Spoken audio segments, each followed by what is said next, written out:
it's Doris, and I wanted to do a mini wrap-up of my December reads. I've already shared the bulk of what I read in my Cramathon wrap-up, but I did have 4 more that I read.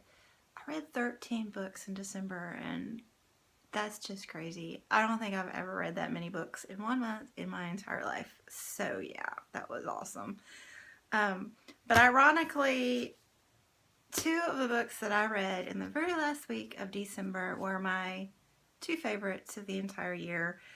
And I have to put a disclaimer on that, in that I haven't been keeping up with what I read. Like, I've written it down, but I haven't been like thinking about it the way you do when you join BookTube. So there may have been other books. Like, if I was doing a top 10 for the year, there would be a lot more that I would put on it, probably, most definitely. But I'm not at a point where I want to go back and do that. So next year. But these are my 2 favorites, and they were just, wow, I loved them.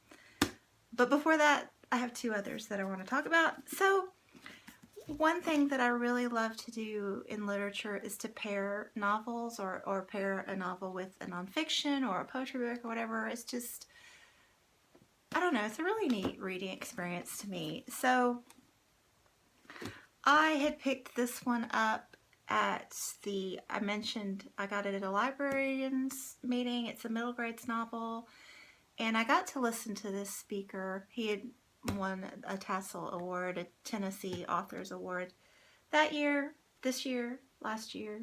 It's last year. Time passing.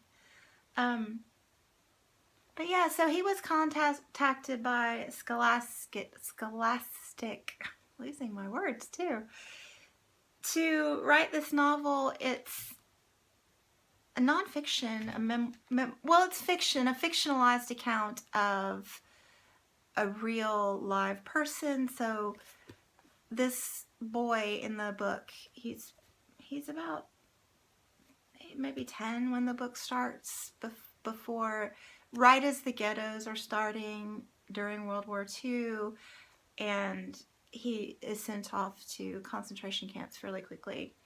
But he was in 10 different concentration camps in his World War II experience. And so Alan Gratz got to interview him several times before writing this book. And as the author stated, I mean, in the conference when I was listening to him speak, we're running to the end of people that were alive during this world event, and we need to get their stories written down. So I really appreciate this effort, and I think he did a good job. I enjoyed reading it, and I don't know if enjoyed is the right word, but it was a good experience reading this one from this perspective. And then this was tremendous. This is by John Boyne, who wrote The Boy in the Striped Pajamas, and I didn't like that book. I know it was very popular, but when I read it, I just got the experience of feeling like it left me very flat emotionally. I didn't engage with the characters.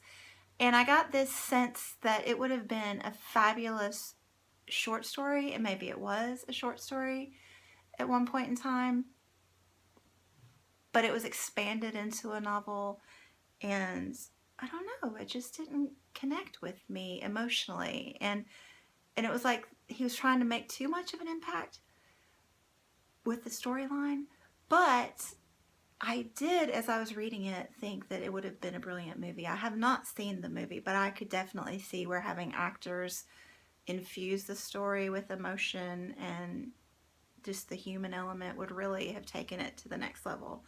So, that being said, I would not have picked this one up just because I didn't enjoy it, the first one that I read from the author. And this one took me just completely by surprise. It reeled me in, and I did have a moment in the middle where, again, he was trying to take it too far over the top, in my opinion, and I wish that he had chosen a lesser lesser known person in history to have played the role that he did. I don't want to say too much, but I quickly, just the way the story was taking me, I got over that within a couple chapters and was totally into it again. But just the striking difference is, like, when you're reading about World War II from our perspective now, and you wonder, how in the world did people let that happen? Just how? And this is part of the explanation of how. It's a completely different perspective.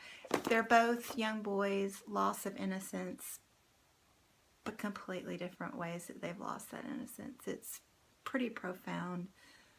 I'm just going to stop there. Then, oh my goodness. I just picked this up on a whim.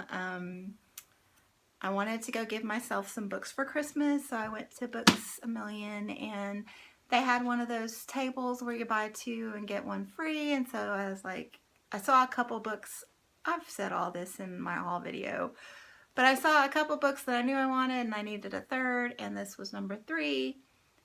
I'm into science. I was a biology major my first go round in college, and I just figured I would like it. And oh my gosh, did I love this book so much. Like, I was laughing literally out loud on page 1. I snorted on page 3. About a page 150, I had just all the feels, just adorable, adorable. And toward the end, like the 90% mark, I was just devastated. And then it was just perfect ending. I loved it. It was just adorable. And I want to research the author because, like, in the first few chapters, it might be the first chapter, the main character, the guy, he's a college professor, an associate professor, and his boss, who is also his best friend, has asked him to do this speech on Asperger's syndrome because the boss has a date. Oh my gosh. And just, I don't know, the way he delivers the speech, and it turns out it's with parents of children with Asperger's, and the children are there as well, and the way it's just delightful to watch him give this speech, and the kids end up just cheering and not out of control, but very pumped in his response to them. And it's just a neat perspective, and it just totally opened my eyes. I don't know, I just thought this was completely delightful in every way. And I'm excited to read number 2, The Rosie Effect, and it's not going to be as good as the first one, but, you know, I'm going to love it. I loved this book. And then Trevor Noah, Born a Crime. My son and I, we don't have cable, but I've been watching the political scene. I was very, I would say I was slightly apolitical prior to this year, and then that totally did an about face, and I became consumed by politics because I'm very concerned. And I began watching Trevor Noah on Comedy Central. We watched it on YouTube, and my son's been watching it with me, and we are both completely engaged by Trevor Noah. So when this book came out, I just had to get it. I just love Trevor Noah.